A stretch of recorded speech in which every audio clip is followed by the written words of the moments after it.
அஸ்ஸலாமு அலைக்கும் வரஹ்மத்துல்லாஹி தஆலா வரகாத்துஹு.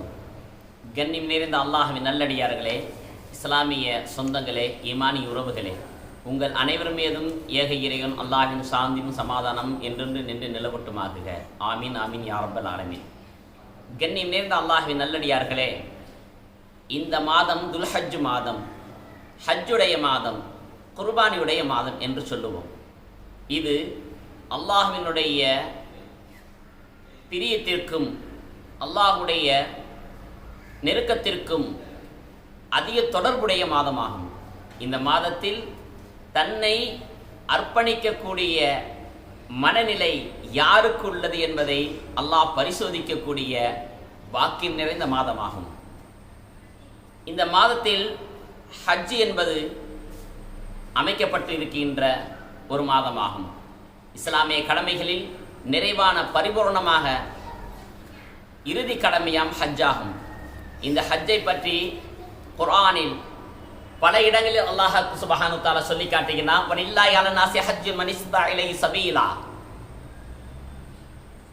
யாருக்கு வசதி வாய்ப்புகள் சக்திகள் இருக்கிறதோ, முடியும் என்ற நிலை இருக்கிறதோ, அவர் ஹஜ் செய்வது அல்லாஹ்விற்காக ஹஜ் செய்வது அவன் மீது கடமையாக்கப்பட்டிருக்கின்றன. நபிகள் நாயகம் ஸல்லல்லாஹு அலைஹி வஸல்லம் அவர்கள் சொன்னார்கள், எந்த ஒரு மனிதனுக்கு உடல் ஆரோக்கியம் இருந்து பயணத்தில் எந்த விதமான இடையூறுமின்றி அந்த நாட்டினுடைய அரசனின் மூலமாக எந்த விதமான தடையும் இன்றி இருந்து ஒரு மனிதன் ஹஜ் செய்யவில்லை என்றால் அவன் நாடினால் யகூதியாகவோ நசரானியனாகவோ அவன் மரணித்து விடட்டும் என்பதாக நபிகள் நாயகம் ஸல்லல்லாஹு அலைஹி வஸல்லம் அவர்கள் எச்சரித்தார்கள் என்பது தாங்கள் அறிந்த ஹதீஸே. ஒரு மனிதனுக்கு எல்லா வசதியும் இருந்தும் அவன் ஹஜ் செய்யவில்லை என்று சொன்னால் அவன் கண்டிக்கப்படக்கூடியவன், அவன் இறைவனுடைய கோபத்திற்கு ஆளானவன் என்பது இந்த ஹதீஸின் மூலமாக நமக்கு உணர்த்தி காட்டப்படுகிறது. அல்லாஹ்வின் அன்பிற்குரியவர்களே, நமக்கு ஹஜ் செய்யக்கூடிய மாண்பையும் அல்லது ஹஜ் செய்யாதனுடைய எச்சரிக்கையும் ஒரு புறம் இருந்தாலும், ஹஜ் என்பது மிக பெரும் பாக்கியமாகும். இன்ன அவ்வல பைத்தி உலிய லின்னாஸி அல்லதி பக்கத்தி முபாரக்கா. நிச்சயமாக இந்த இறை ஆலயம் பூமியில் அமைக்கப்பட்டுள்ள காபத்துல்லா இது பரக்கத்து நிறைந்த பூமி, பாக்கியம் நிறைந்த பூமி என்பதாக நமக்கு குர்ஆன் உணர்த்தி காட்டுகிறது. சத்தியமான உண்மை இது. அது பாக்கியம் நிறைந்த பூமி தான். அல்லாஹ்வுடைய ரஹமத்துகள் முழுமையாக காபத்துல்லாவில் இறங்குகிறது. அந்த காபத்துல்லாவில் இறங்கிதான் மற்ற உலகில் இருக்கக்கூடிய எல்லா திசையிலும் எல்லா நாட்டிற்கும் எல்லா இடத்திற்கும் அது பிரித்து வழங்கப்படுகின்றன. கண்ணியத்திற்குரிய அல்லாஹ் நல்லடியார்களே, முழுமையாக அல்லாஹ்வுடைய ரஹமத் இறங்கக்கூடிய அந்த புனித இடத்தை நாம் காண வேண்டாமா? காண கண் கோடி வேணும் காபாவை என்று சொல்லுவார்கள் அல்லவா? அந்த கோடிக்கணக்கான காபத்துல்லாவை காணக்கூடிய கண்களுக்கு அல்லாஹ் கொடுக்கின்ற பாக்கியம், அந்த பாக்கியத்தை நாம் அடைய வேண்டாமா? காபத்துல்லா உண்மையில் இறை அருள் பெற்ற இடம்.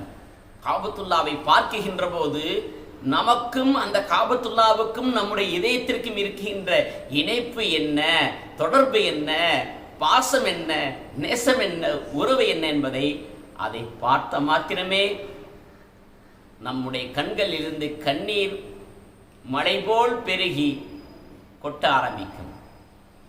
காபத்துல்லா அவ்வளவு ஒரு ஈர்க்கக்கூடிய, அது ஒரு மேக்னட் என்று சொல்லலாம், அது ஒரு வசீகரிக்கக்கூடிய இடம் என்று சொல்லலாம்.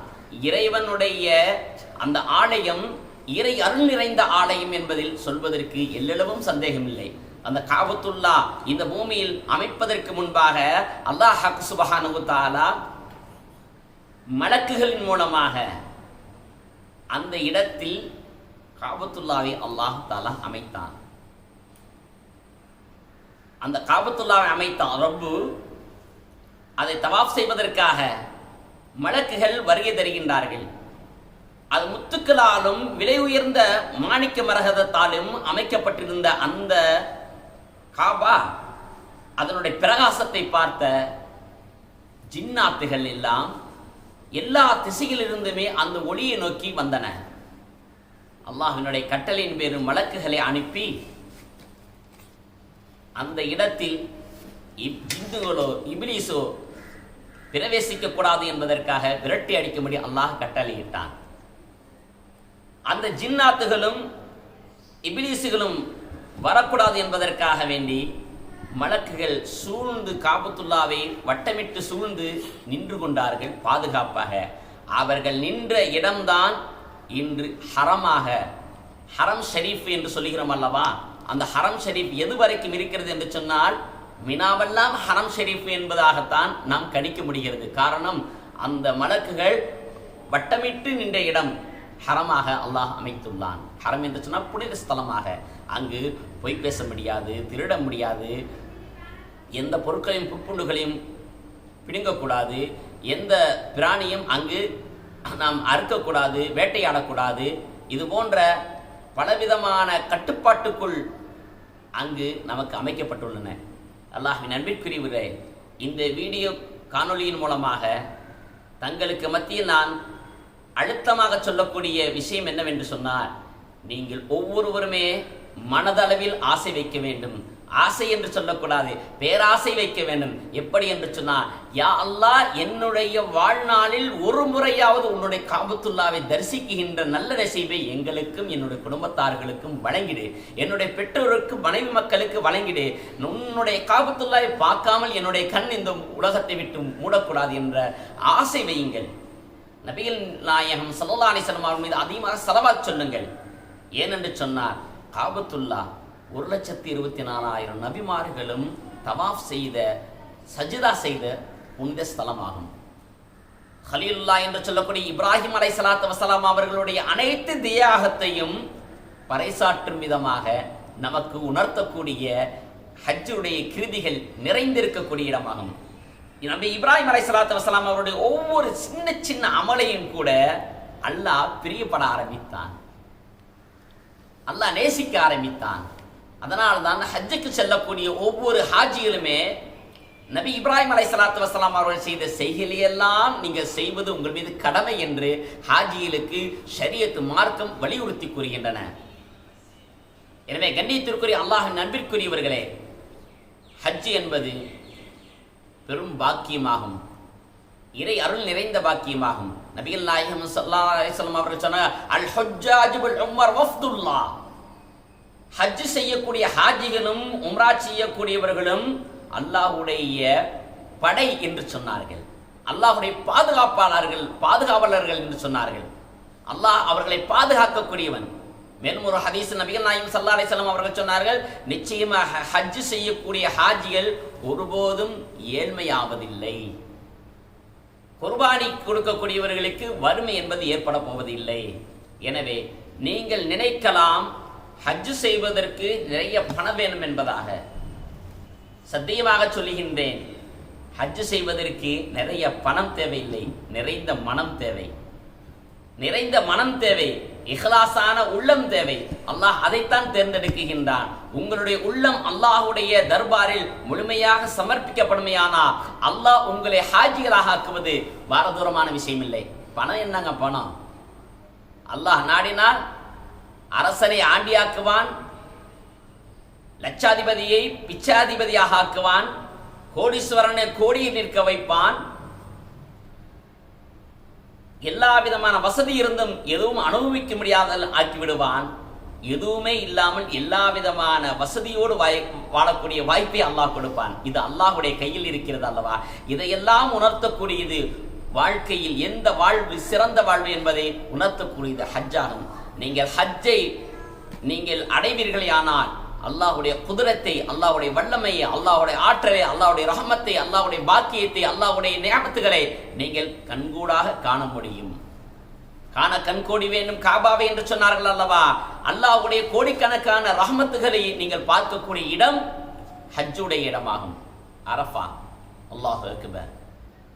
ஒரே நாளில் ஒரு வெட்ட வெளி ஒரு பொட்டல் காடு, ஒரு பாலைவனம் ஒரே நாளில் ஒரு சிட்டியாக, ஒரு மாபெரும் நகரமாக, ஒரே ஆடையில் அணிவகுக்கக்கூடிய, எல்லோரும் இறைவனிடத்தில் கையேந்தி கொண்டே இருக்கக்கூடிய ஒரு உன்னதமான இடம்தான் அரஃபா. காண கண் கோடி வேண்டும் அரஃபாவை.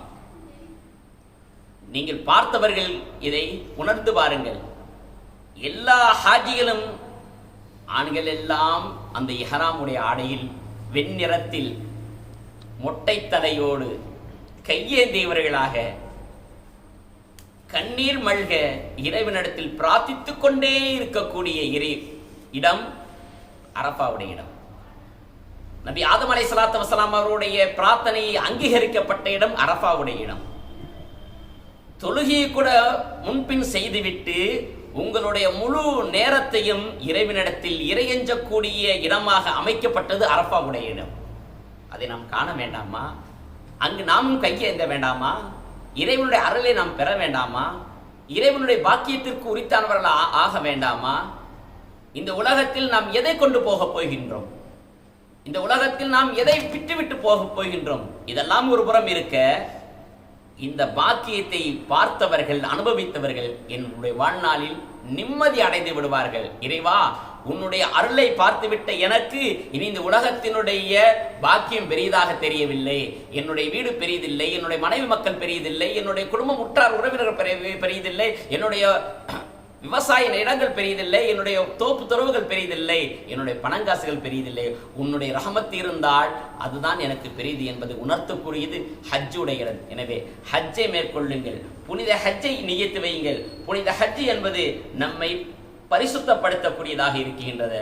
ஒரு மனிதன் ஹஜ் செய்வானேயானால் ஃபக்கத் இஸ்தக்மலல் ஈமான், அவன் ஈமானின் பரிபூர்ணத்துவத்தை அடைந்து விட்டான் என்பது நபியினுடைய பொன்மொழியாகும். அந்த அடிப்படையில் நான் ஈமானின் சம்பூர்ணம் அடைந்து விட்டேனா, பரிபூர்ணத்துவம் அடைந்து விட்டனா என்பதை உணரக்கூடிய அந்த ஹஜ்ஜை, உம்ராவை நாம் எல்லோரும் மேற்கொள்ள வேண்டும். அல்லாஹ் தஆலா அந்த அரும்பாக்கியத்தை நமக்கும், நம்முடைய குடும்பத்தார்களுக்கும், நம்முடைய பெற்றோர்களுக்கும், நம்முடைய சமுதாய மக்கள் அனைவர்களுக்கும் நிரப்பமாக தந்த அருள் புரிவானாக.